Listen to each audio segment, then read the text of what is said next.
porque foi publicada hoje de manhã uma entrevista de quase 2 horas com o New York Times, publicada na edição do jornal norte-americano, em que Donald Trump afirmou que não há prazo definido para a supervisão direta dos Estados Unidos sobre a Venezuela.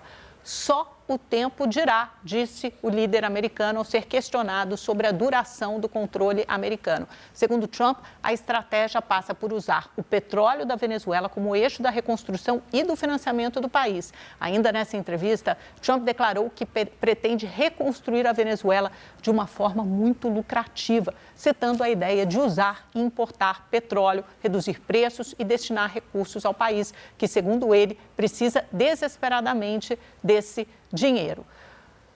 É isso, e ele ainda disse nessa entrevista, olha, ele não respondeu a uma série de dúvidas colocadas ali pelos repórteres do New York Times, por exemplo, não respondeu sobre a Maria Corina Machado, por que ela não poderia assumir o governo. Ele disse que a administração dele está em constante contato com a Delcy Rodrigues, que era vice-presidente de Maduro e hoje é a presidente interina da Venezuela. E durante essa entrevista com o New York Times, foi muito curioso, porque os repórteres relatam que em dado momento tocou o telefone e era o presidente da Colômbia, Gustavo Petro. Aí, o que o Trump fez, disse, continuem vocês aí, jornalistas no Salão Oval, mas essa conversa é em off, vocês não publiquem, mas podem acompanhar. Aí entrou o vice, o J.D. Vance, começou essa conversa telefônica que aconteceu após meses de trocas de farpas, xingamentos mesmo entre os líderes. Assim, eles subiram bastante o tom.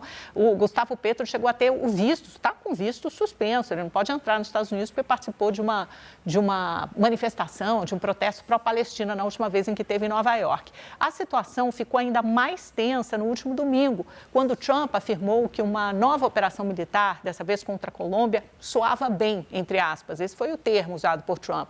Aí o Petro, o colombiano, rebateu e disse que o americano tem um cérebro senil, vejam só. Mas agora, após conversar pelo telefone, o tom mudou completamente dos dois, viu? O Trump afirmou que eles falaram sobre a situação das drogas e as divergências que tiveram e disse ainda que espera encontrar o colombiano em breve, que os dois se reunirão na Casa Branca e que a conversa foi uma grande honra. Imagina, acho que pintou uma química. O que vocês acham? E agora há pouco o presidente da Assembleia, então, e o Petro falou também, olha, nesse comício que ele está falando, a gente tem a sonora? Eu não lembro, a gente tem a declaração. Vamos ouvir o que o Petro disse, vamos lá. Opa, falaram. Gente, jornal ao vivo é o máximo, né? O pessoal aqui no ponto continua falando que está preparando. Fala, tudo bem, não tem problema, continua falando. Mas, enfim, nessa conversa que durou bastante tempo, eles ficaram cerca de 1 hora no telefone, parece que eles conseguiram aparar um pouco as arestas, porque logo depois desse ataque à Venezuela e da captura do Nicolás Maduro, o Trump fez uma série de ameaças, foi virando a metralhadora dele, apontando para a Groenlândia, para a Colômbia, para o México, disse que tinha interesse em todos esses países.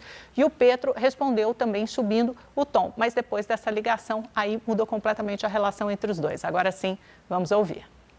Hoy hemos hablado por teléfono por primera vez desde que es presidente. Entonces, obviamente yo tenía ahí mi inquietud, me demoré en llegar aquí, porque solo antes de llegar aquí se terminó la llamada, eso duró como 1 hora o más. Me dejó hablar, entonces yo traté de no hablar tanto, pero me quedé para arriba. Que la paz se encuentra hablando. Y por eso acepto la propuesta del presidente Trump de hablar.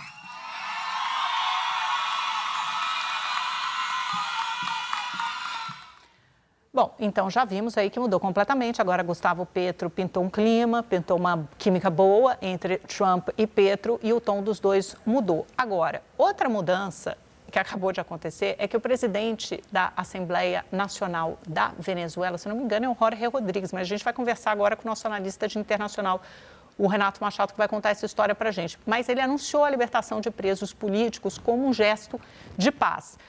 Renato, é uma reviravolta e provavelmente uma concessão aos americanos, porque o que tem se especulado muito nesses últimos dias é o grau, o nível de combinação nos bastidores, porque algum nível de combinação está claro que teve entre o governo americano e o que sobrou do governo chavista, do estamento chavista, que foi praticamente tudo, com exceção de Nicolás Maduro e da primeira-dama Cília Flores. Boa tarde, Amanda. Boa tarde a todos que nos acompanham. Exatamente, sinaliza algum tipo de intermediação, algum tipo de diálogo. Mas curioso que ontem, quando Marco Rubio anunciou as 3 fases que ele chamou do plano para a Venezuela, o que ele chamou de reconciliação, que seria a libertação dos presos, é a última. A primeira, estabilização, que é a venda dos 30 a 50 milhões de barris de petróleo. A segunda, recuperação, que é abrir o mercado da Venezuela para outras petroleiras. E só a terceira seria isso. O Jorge Rodrigues, como você bem disse, fez um anúncio agora há pouco. Vale destacar, ele é irmão mais velho da Delcy Rodrigues, que é a presidente interina. Um fato curioso, que ele mencionou que houve a participação de alguns agentes estrangeiros. Ele citou o presidente Lula. Eu tentei procurar o Planalto e o Palácio do Itamaraty, ainda não tive um retorno para ver se confirma isso, mas é um gesto do governo venezuelano, sinalizando uma abertura e também tentando se manter no poder, tentando de formas fazer concessões programadas, sem grandes mudanças de rota, mas fazer algumas concessões para continuar mantendo o diálogo com os Estados Unidos. É assim, concede aos Estados Unidos, mas salva o regime por enquanto.